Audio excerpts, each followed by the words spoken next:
Hello, everyone. My name is David, and our topic today is persuasive communication and delivering negative messages. We are group four, and with me in this group is Nathan and Lanre. Thank you, David. I'm going to be talking about persuasive communication and the importance to an organization. Persuasive communication is the art of influencing others to agree with your point of view, accept your proposal, or take action on your behalf. It is a valuable skill for personal and professional growth as it helps to negotiate better deals and contracts for an organization. It is one of the most important factors for a business to be successful, and its goal is to get customers to buy your products or services. And this leads us to AIDA model for persuasive messages. This is an abbreviation for attention, interest, desire, and action. This process is used to sell a product or services which involve getting customers' attention to your products, then making them to have interest in it, then desire or wants to buy the product. And the last one is taking action to buy the products. Then I will be talking about the importance of persuasive communication. Number one, for business growth.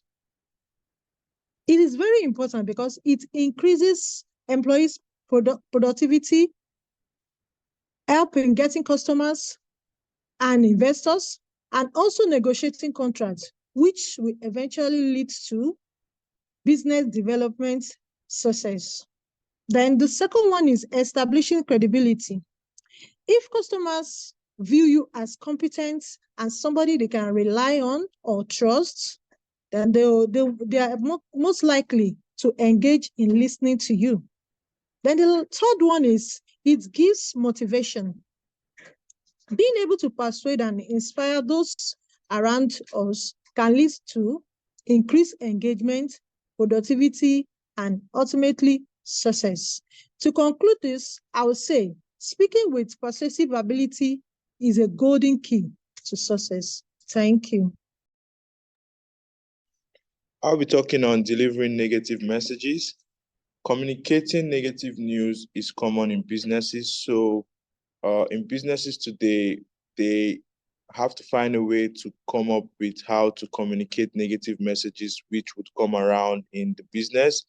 And that is a very critical thing to do. We have examples of negative messages, which includes saying no to a request, sharing unpleasant information, and issuing public apology.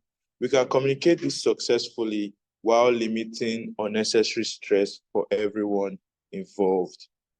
Now, we look at the goals in communicating negative messages, which includes convey bad news, gain acceptance, maintain goodwill, uphold organization's image, and reduce future communication needs.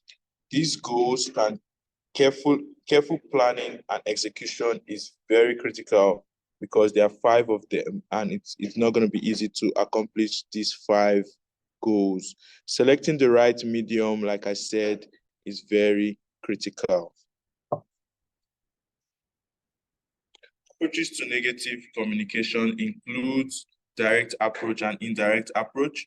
The direct approach opens with bad news, followed by reasons, and then ends with a positive statement. So the direct approach is pretty upfront and straightforward.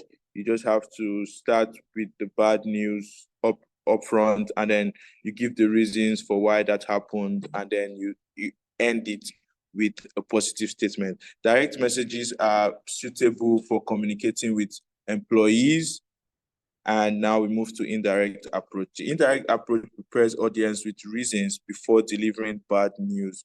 using buffer statements to establish common ground. It helps to ease the blow, and it is meant to obscure the bad news, but it is not meant to but it is meant to obscure the bad news. It is not meant to obscure the bad news, and it helps to ease the blow. The buffer serves as a stepping stone to the next part of your message. By giving your reasons effectively, you help maintain focus on the issues at hand and diffuse the emotions that accompany bad news. So in indirect approach, we tend to diffuse the diffuse the the emotions that comes with negative information, and it's a very good thing.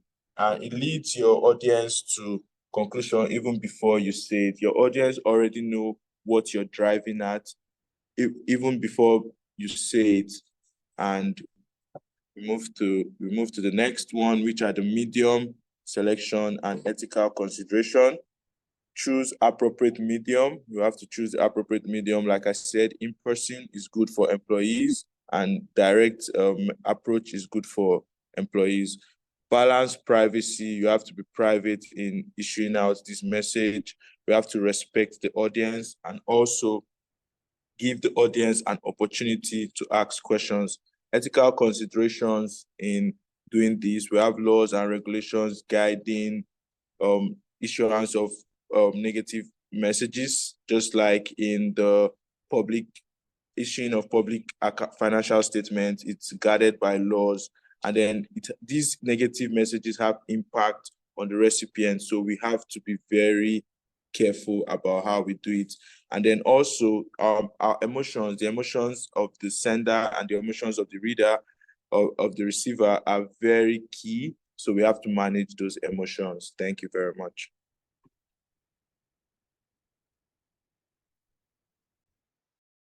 And talking about the case overview, there is a two persons. One is Brenda and Roland.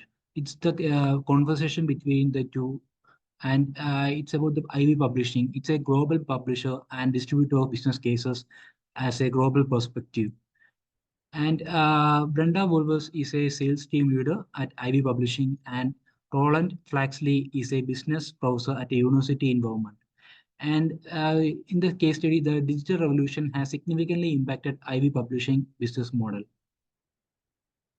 Talking about the case analysis, the issues are copyright infringement, revenue generation, communication and engagement, digital distribution model. First of all, copyright infringement. The students of that college was not purchasing that product, and they were sharing illegally. And revenue generation was low in that Ivy Publishing by this activity, and the communication and engagement with the students and the professors with the Ivy Publishing was very low on their part, and so that it was very difficult to cooperate with them. And digital distribution model was there. Ivy Publishing don't have a digital distribution model, like it was not uh, engaging in digitally and social media. And talking about the conversation with Roland Flaxley, it was very professional introduction. Brenda professionally introduced herself and respect with it was a respected uh, phone conversation, and she addressed the issues very well and explained the explanation of the concerns and about the purchasing of the product, and the case study, and the sharing of that case study with other team students, and handling Flaxley's response very well. And professionalism and persistence. In this conversation, Brenda involved a good professionalism, and and there was a persistence in that conversation.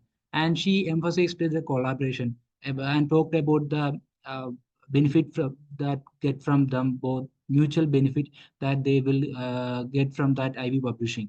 And professionalism and okay, and then moving on to the conclusion, the digital distribution strategies are the experiment with digital distribution strategies such as offering audio cases to increase the value of services for students. Focus on making the website more intuitive and easy to use to reduce the incentive for unauthorized file sharing. Thank you, guys.